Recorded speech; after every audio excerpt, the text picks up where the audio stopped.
Welcome to the U-Turn Podcast. This is the place to connect to who you truly are. We're bringing PhDs, experts, and leaders to help you elevate your mindset in your work life and in your love life so that you can see things differently and truly love your world. I'm Ashley Stahl. I'm a career expert, author, and TEDx speechwriter and booker, and I'm excited to bring you in to this week's episode. Okay, U-Turn friends, I'm so excited to bring what I would call my new friend on the podcast. You know Danielle Canty from Boss Babe, who I love so much. And I found out about Ali Wyatt through her. She is the co-founder of the Female Founder Collective, which is a membership community for female founders looking to scale, get access, connection, education, and also find your north, which is just a one-on-one advisory booking platform with female experts that are leading in their fields. So truly a woman supporting women. And I'm so excited to have Allison on today because I want to talk to her about how you can explore getting funding for a business idea. I think a lot of you out there, maybe you're in service-based businesses, and I totally get that. For me, it feels very comfortable to be in the services space, but I know a lot of you have ideas that you're so alive about, and you don't even know how to go from A to Z on how do you get someone to give you cash to bring this idea into your world? How do you spare yourself from bootstrapping it? You know, we've all heard about me making millions of dollars on e-courses, losing it because I bootstrapped it. How do you support yourself with these things? So, Allison, thank you so much for coming on. Thank you for having me. Super excited to be here and to talk about this topic that is just so important for women to become more knowledgeable about, educate themselves so that they can build these businesses and grow. It's cool to be around your energy because you can feel it when somebody's doing something that they're really behind, and it feels like um yeah, like when you're referencing what you do or entrepreneurship, it's like there's so much heart there. Have you always been this way? And what kind of got you what was that spark for you that got you here? I've always gravitated towards things that are more entrepreneurial, but I was working in corporate right out of college because I felt like that was the only way. Like I sort of had this rule for myself that, funny enough, I had an entrepreneurial father who always wanted me to start my own thing. That was his big mantra to me as I got out of college, but I felt like the only way to go was where all of my friends were going, which was going into these big corporations and sort of learning from more sort of bureaucratic environments how things should operate, which actually did serve me well. But it actually was happenstance that I was at Elle Magazine and we were trying to figure out a way to grow our inventory because it was advertising sales, and we had sold out our digital platform, this really cutting edge thing called L.com, and we had to figure out a way to have more things to sell. And so I went to go figure out a solution to the problem. And in doing so, I discovered a little blog called Refinery 29. And it was a bunch of, it wasn't a bunch, it was four people in a basement in Tribeca in New York City. And I went and started talking to them about maybe bringing them on, creating this network, which I felt was so innovative. And in talking to them, I became so excited about their opportunity because their mission was about creating a democratic place to talk about fashion and style. And I myself had read the pages of Vogue magazine and Harper's Bazaar and looked at the beautiful images, but didn't necessarily relate to them. And so I was really excited about this notion that it was going to be inclusive, it was going to be diverse. And in talking to them, I had a million ideas around what they could do from a business perspective. So it took me 6 months, but I jumped ship from from my corporate world and ultimately ended up going over and figuring out what was the revenue model for Refinery 29. How are we going to build this into a real business? And never looked back. The first 6 months of being in a startup, I thought, this is horrible. Like I want my cushy desk chair and my own little office environment and my weird big phone that would that would have like 10 lines ringing at once. Um, and then and then I started to really love the lack of resources, and really more the opportunity that the sky's the limit. I feel like talking about lack of resources is so interesting because there is such a mindset to it, and then there's such a real thing that sometimes the market's turning, sometimes we're in a recession, and there is less resources. Yeah. Uh, do you think that this is something that like nature nurture? Like I feel like I'm pretty scrappy. Like I always find like my friend Alex has a book called The Third Door. It's like the back alley, like Yeah. there's the front door, there's the VIP door, and then there's like the window, right? Like I always find the window. But I know that, maybe that's just a way of thinking. Do you think that that's something that you're born with, or do you think that you can learn how to be resourceful? I think it's a combination of both, Yeah. honestly. I think it to begin with, I've always been resourceful. I've always but I'm not resourceful and scrappy in the same way that my husband is, for example. My husband will just ask 1,000 times and like wear you down and never give up. Instead, I will sit there and I will think, like you said, I'll go through the side door. I will go through the side window, right? Like I'm going to figure out the way in that no one else is taking. And that was my form of resourcefulness, right? Because I knew that I couldn't walk straight into the front door because that authentically was not me. But I do think that there is an entrepreneurial burn that is born in you. And it's something where my dad had it, and I feel like he passed it on to me.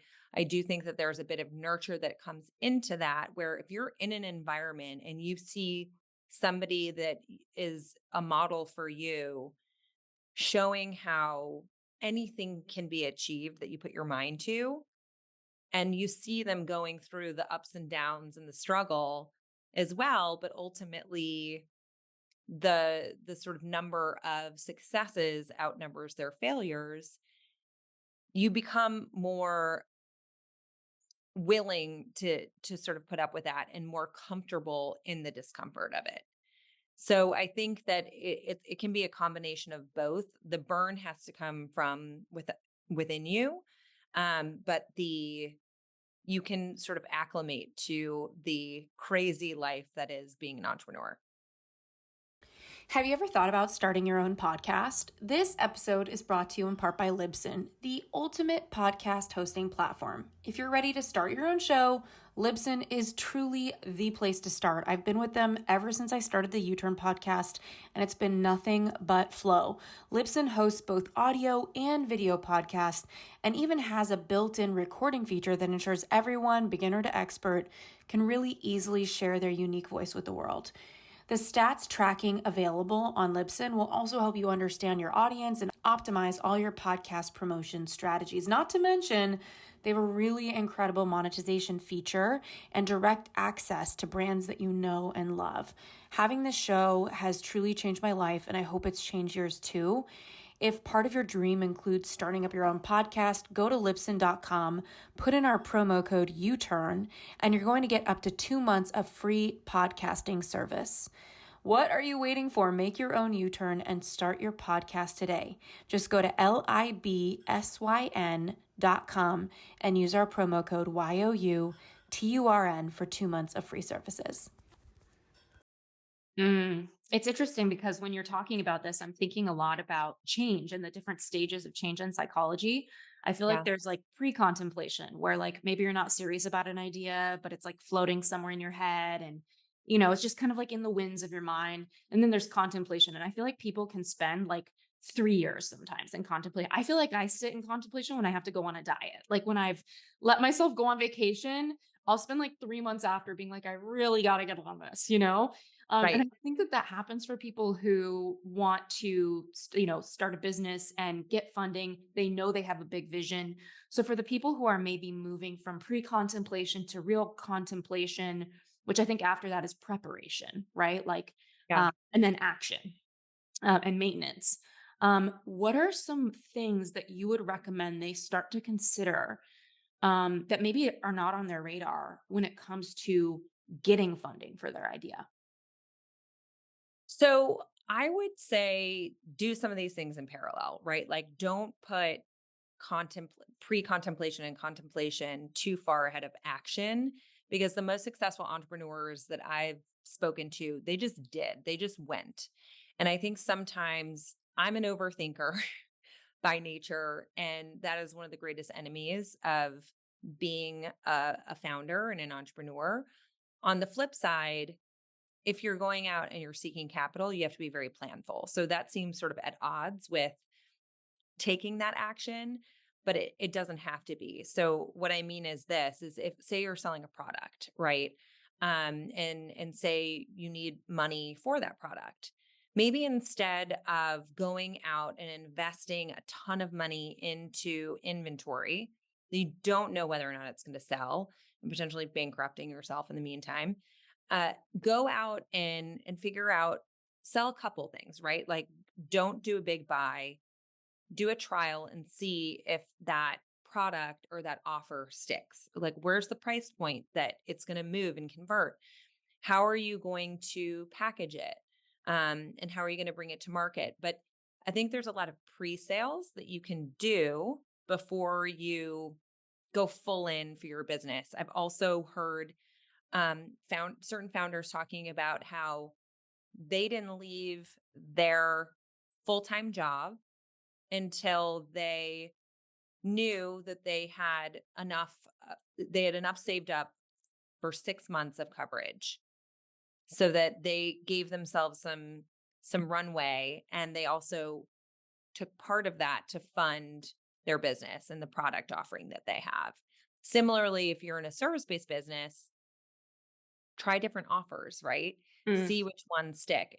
A service business is the greatest way to not take funding, right? mm, Because you see what works first. But something that Rebecca, my co-founder, and I always talk about is product market fit needs to be there before any investment happens mm. What does that whatsoever. mean? Because I feel like these terms, like sometimes people are listening and that's all part of the overwhelm, right? Like, Yeah, it's like, what is product yeah, exactly. We got Jupiter on the podcast today. market? Um, Is but that yeah, his name? Jupiter? Jupiter, yeah. So cute. Product market fit. So like how do people even start researching? And do you think it's effective for people to maybe consider starting with a service-based business before they raise funds for something that is more product-based? Is there benefit to that? So I'm going to start with the first part of the question, which is, what is product market fit? Yeah. Frankly, product market fit, it's the reason why there's not a black and white answer for product market fit. Um, it's basically the ability to figure out what does the market want, and at what price point do they want it? How many do they want of it? Is this going to be a high volume business where there's going to be low prices? Do you want to have a more luxury product? And and basically, what does that look like? And then making sure that you have a scalable business from there, right? If the product is, you have product market fit and you have a product that is selling at a nice price point, but it's still not something that allows you to be profitable for a year, that's probably not the best product market fit. You need to figure out how to like reduce the costs of bringing that good to market.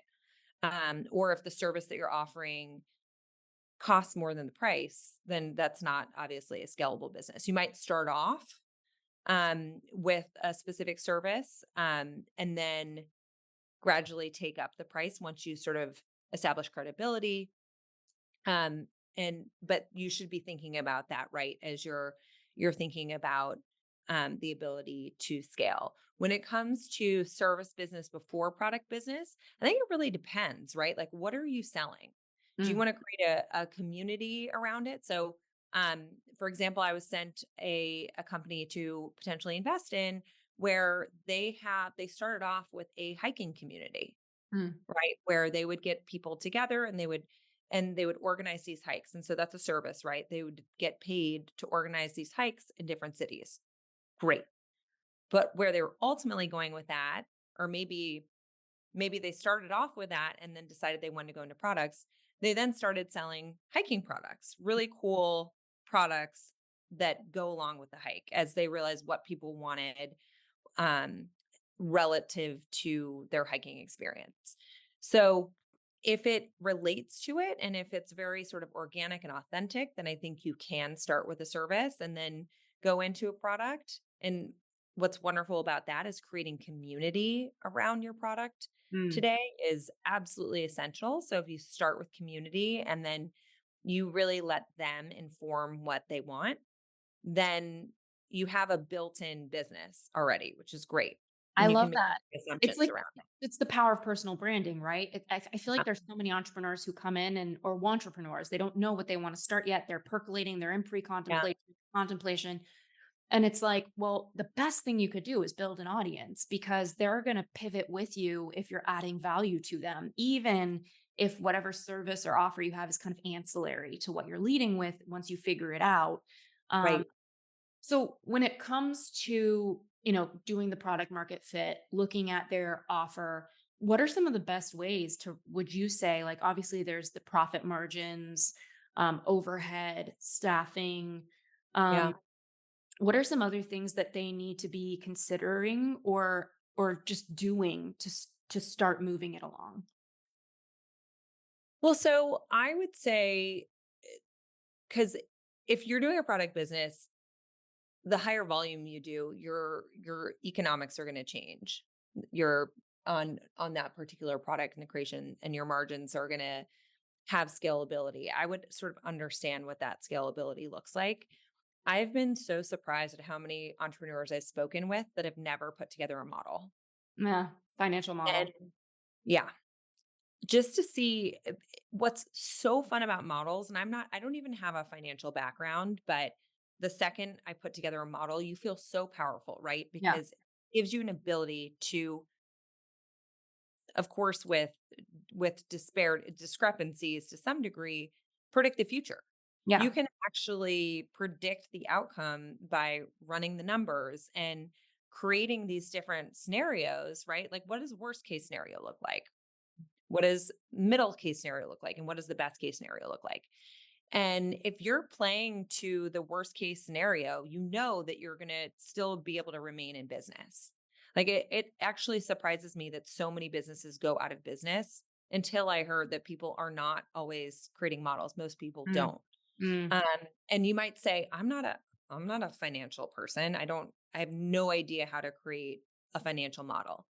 There's somebody out there that does, right? Like on the north, we have people who have built business models and financial models for entrepreneurs, for some of the biggest startups out there, but also some of the smallest ones. And so there are these services that are not crazy expensive where you can go and you can pay and you can have somebody create that with you, where they can sit down, you can talk through how you're thinking about the business. They can give you advice on, have you thought about this cost, or have you thought about, what are your assumptions on how many products you're going to sell and in what time frame? Who do you need on your team? They're going to ask you all the questions you need to be asked in Right. order to be able to create a very robust model that will at least, it won't be 100% accurate. That's never going to be the case, but it'll at least give you a roadmap for where you're going. And if you want to pivot, what's nice is if you're watching the model, it'll show you need to pivot. I love, okay, so people listening, maybe you don't know what a financial model is. It's the spreadsheet with all of the overhead costs and your offer and your profits. And it's essentially showing, like, you can play with the numbers of how many customers do you need or how much product can you sell and what is your profit margin on that? What are you making as a business, amongst other things? That's my understanding of a financial model. But Yeah. it's really, it is empowering because you realize that business is math and it's a Yeah. step by step, and I think that's one of the most powerful things I've learned in business is like, once you figure out how you acquire customers, and I mean, that's what it is, right? You have a great offer and you know how to get customers. Those are the two things that you need to have figured out. Obviously, you get team to support, which is a whole thing in and of itself. Right. But do you have something incredible that is needed that solves a problem? Or do you know how to get leads? And sometimes those people come together as co founders, right? Um, Yeah. so let's say that somebody has done their diligence, they have the financial model, they have an idea, and they're ready to be grilled. They want to get in front of investors and they're staring at Yeah. their laptop right now and they're like, I don't know anyone, because I know for me, I Yeah. had a job hunting course and we had like 20,000 people go through this course years ago. And I remember thinking to myself, like, life is a numbers game.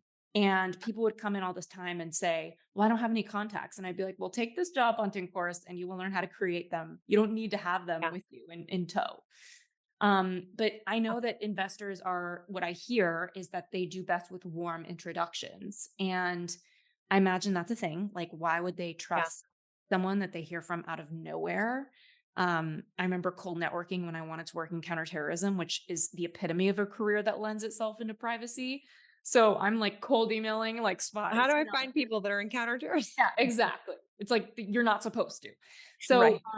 when it comes to investors, how and I know that there's something around alignment, like people will sometimes just want money from anyone to get started. How Yeah. do they find the right investors and actually get the response to get a meeting or have a conversation? Yeah. You know, it is a lot easier than one might think. And here's what I would say to that.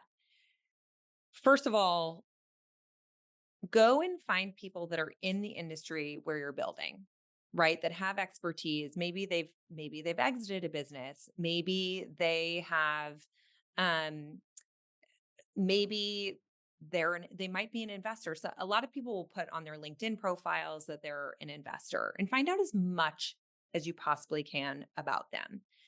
I think it is so rare in this day and age to receive a customized email from someone that shows you've done your homework, that you care about why this person, that you have respect and reverence for what they've accomplished. And I think you'd be surprised at how few people would write a note like that. And so they stand out. The other thing is don't give up after the first note. It's going to take sometimes 10 emails. And I have responded to and invested in companies where they have emailed me no less than 10 times. And I appreciate that, by the way. As long as it's not just like following up here, it needs to be an intelligent follow up that's cogent. But I appreciate it because I am busy and I'll look at it and I might be dropping my kids off at in the carpool line and I'll see it and then the door opens up and I put my phone down and I totally lose the email where they sent something to me where I'm sitting there thinking, oh, I would love to get in touch with this person. I would love to connect with them. So don't give up, be very specific, and then go to your personal network and see who might be connected to them. LinkedIn is so wonderful in that it'll show Yes. you all the people that are connected to them. Reach out to the people that you're already connected to and be like, hey, wondering how well do you know them? What's your relationship? Would you be open to making an introduction? Sometimes they also don't have a great relationship with that person. So make sure you vet your Right. people connections relationship and I've even DM'd people on social, Wow. uh, and been like, "I really love your business. I would love to talk more about it," Mhm. and be open to those things, right? Feel free to DM somebody and be like, "I'd really love to send you product," Yeah. or "I would really love, to get your advice. Here's what I can do for you." That's the other thing is reciprocity and showing that I want to do something for you. And the final thing I would say, and this is not to be a plug, but this is why we created the North, No, I was gonna ask so you because that this is perfect. you can get in touch with experts in your field and whether they become advisors, whether it's literally just a 30-minute conversation with them, or whether they become investors in your business. This has led to so many greater things and a much richer relationship. There's now things out there that are like this that you should use, right? It costs money to do it, but it's invaluable because it puts you right in front of the people that you need to be in front of and leapfrogs so much time and so much energy and so much money that you would spend Trying to trying find to them. get in front of Yeah. them. Yeah, and I love that you mentioned LinkedIn. I find that it's such a powerful advanced search, not just for networking, but for clarity. Like, where else do you have billions, like, of profiles, like Yeah. millions? profiles of people doing things that maybe you never considered that align with your skill set. So it's not just even for networking, it's for self-discovery. Like, can you figure out keywords around your skills? Can you come up with keywords around your offer and look for the word investor with those keywords so that you Yeah. find an aligned investor that wants to hear from you? I also think that you got to get people where their priorities are. And people's priorities are not always in their LinkedIn inbox. It's usually in their Yeah. email. Yeah. So and also you just mentioning the power of a follow-up. How does somebody follow up with you without being annoying? Because I know a lot of people are feeling, I know, especially in the publicity world, that like if I don't hear back from I mean, I haven't pitched myself to the media in a long time, but I'm spokesperson for SoFi, so I see a lot of stuff come in for them. Yeah. And I see what they respond to. I see what I'm curious to respond to. I don't mind follow-ups, but some are better than others. Some people will give me like a clickbaity subject line that actually like repels me. Like one of them almost Yeah. caps lock. It felt like it was like going to be a lawsuit or something. Like, and then it was just them following up. So, is there a good subject line? Is there a good way to follow up? Especially the 10th time, they're going to start to feel like we're stalking this person. Like, what do you recommend? I've I used to run a sales organization. I said always follow up with something that gives them value, right? So that when they see your name in their inbox, they're not like delete, Mhm. right? Because you never want to be that person. So how do you do that? Right? You look at what's happening in their business, or even you look at what's happening in your business and share some updates about the general industry where you're building, as well as something that you're really excited about that your business just accomplished. So, for example, if you're pitching to an investor, they're going to want to understand it might be a no initially when you reach out, but it might be because they're not deploying capital in that moment. Like there's very specific times that investors are deploying capital. They might have just had an exit from another company and all of a sudden they have a liquidity event. And so now they're looking for things in your industry. So following up, there's some amazing businesses and founders that I've sent along to other people as well, where every month they would send me almost like a newsletter on what's happening in the industry and what's happening in their company.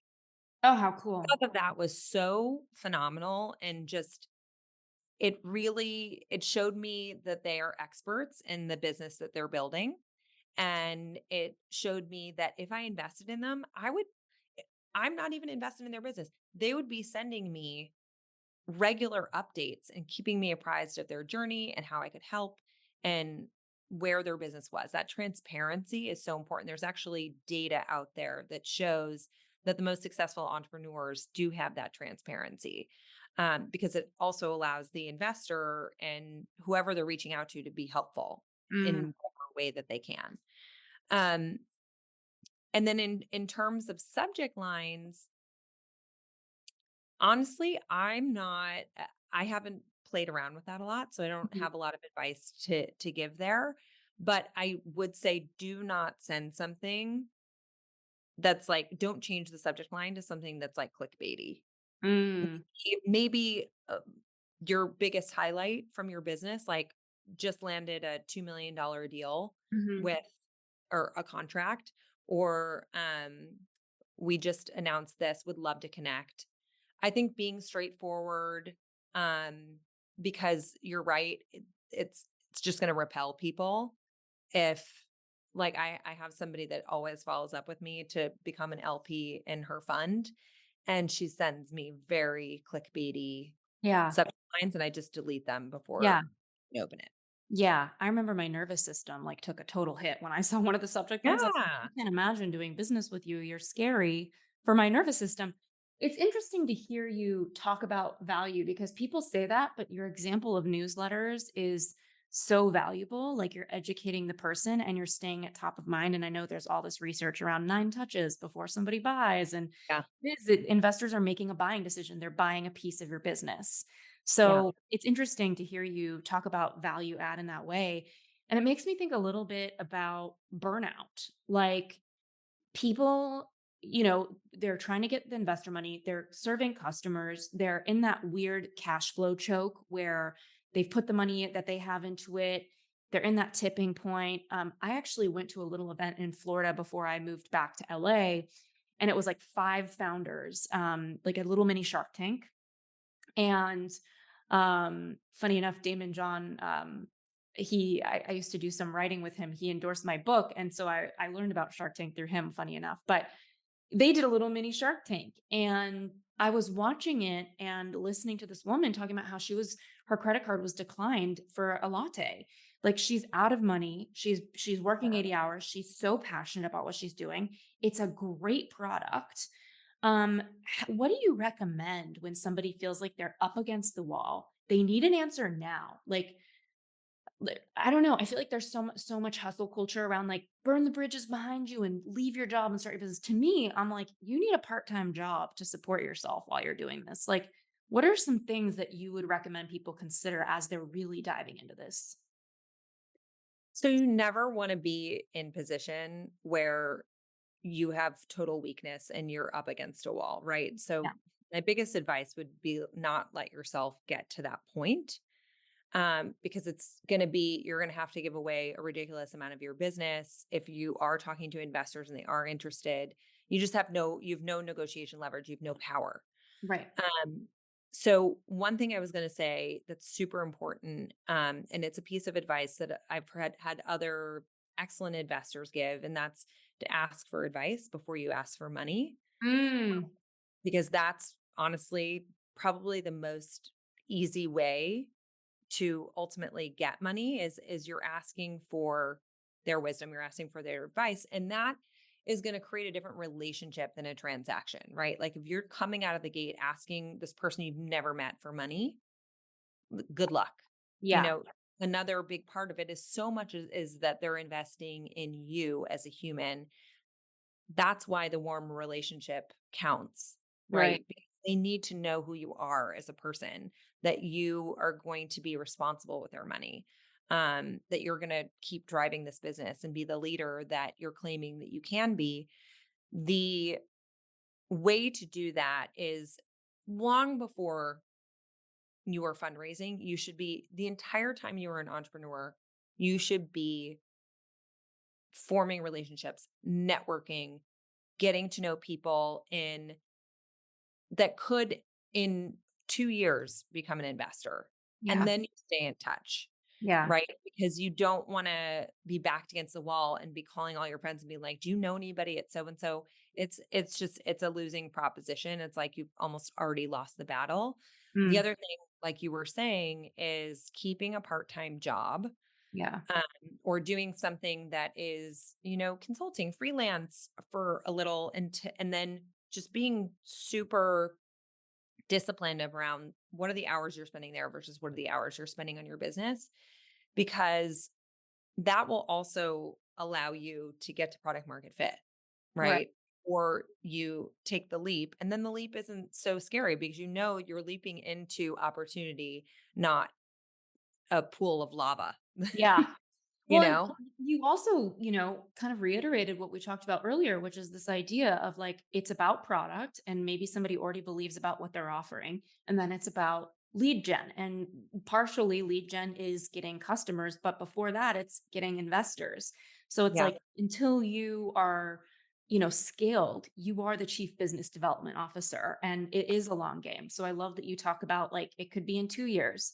And I feel like there's some high leverage ways to do that. Like, I love that you have a women's network, both with North, but also the Female Founders Collect. It's just like, why would, obviously going one to one is a great approach with emails and being targeted, but there's such magical value in going to concentrated groups of people.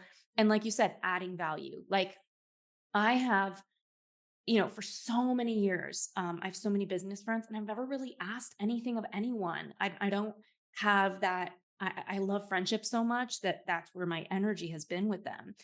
And it wasn't until my book came out that, 10 years into these relationships, I was like, I need to go on your podcast and talk about my book. And everybody's like, you've never asked me anything before. It's so fun to do something for you. Mhm. And so I think it's also like the worst time to create a relationship is when you need it really bad.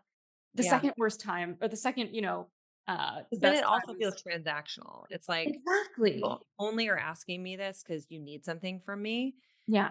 You've never given me anything. Exactly, exactly. Well, and also just to remind people that, investors' business is to invest. So they are looking for opportunities. It's not like you're totally unwelcome pitching them a business Right. opportunity. That's what they're here for. So, this has been so fun to talk about because we've never covered this on the show. I feel like you gave people a lot to think about. Is there something I haven't asked you about raising capital, contacting investors, bringing a product to market that you think would be that I haven't asked you that you think would be important for people to know before we go? I think the one thing that I would also talk about is confidence. Yeah.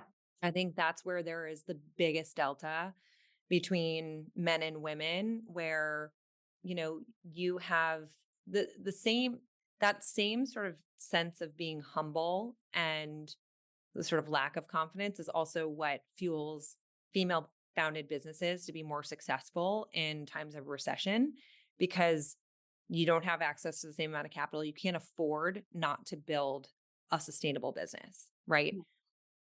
But on the flip side, when you are going out to ask for capital, I think the lack of confidence shows. And we do these pitch sessions with our members, and they'll come in and they'll almost apologize for the incredible accomplishments they have. Mm, They'll almost be like, I was the CMO of this business, and where we were lucky enough to build it to $100 million in revenue in 2 years, or like, I was lucky to be yeah. in this Like position. trying to be And I'm modest. like, yeah. And I'm like, no, no, no, no, no. Like, that is a huge bragging right. Say Yeah. that with confidence, because again, the biggest thing they're investing in is you, Yeah. especially in those early stages.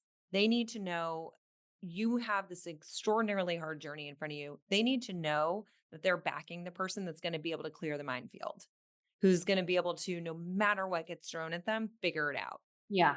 Right. And so if you have somebody that's not confident, that's the last person you're going to want to invest in. Yeah. You should, and when it comes to mindset, it's about, they would be lucky to be on this journey because I know I'm going to build something great. Right. Right. Wow, I love this conversation so much. I can't wait for people to listen. And I feel like maybe we're going to take them from like contemplation to preparation, like maybe start to reach out and create those relationships. And you don't have to be crystal clear on your idea because, like, Ali said, it's like you can ask for advice and just build a relationship. And I do find that I've met a lot of investors who have legacy energy. They want to be helpful to people who are creating, they respect innovation. And I think that there's space on top for people. Like people think the market's too crowded, but there's always room on top. There's always room on top to be extraordinary. Where can everybody get started with your work? Because I know you have your collective. Where would be a good place for everybody listening to keep learning from you or from what you're creating? No, thank you. So we have Female Founder Collective, which is the femalefoundercollective.com. And you click on membership, and we have our 10th house membership. That brings you into a community of founders that are looking to grow their business. They are all in a place where they want to up level, and we bring in 4 cohorts per year. So we actually are in the midst right now of our fall cohort applications, and that closes September 29th. And so definitely apply to join that if you are in this place where you're ready to invest in taking it to the next stage.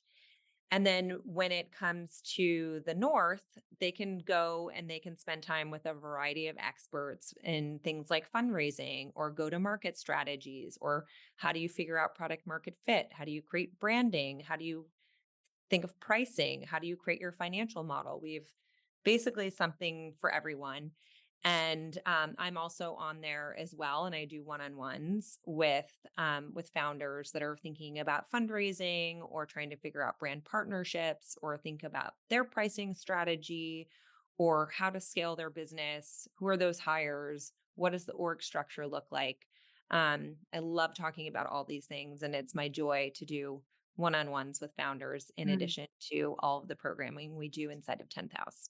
Okay, this is so good. We're going to put this in the show notes. And final question, I promise for real. Is there a book that's really impacted you as an entrepreneur, as a creator?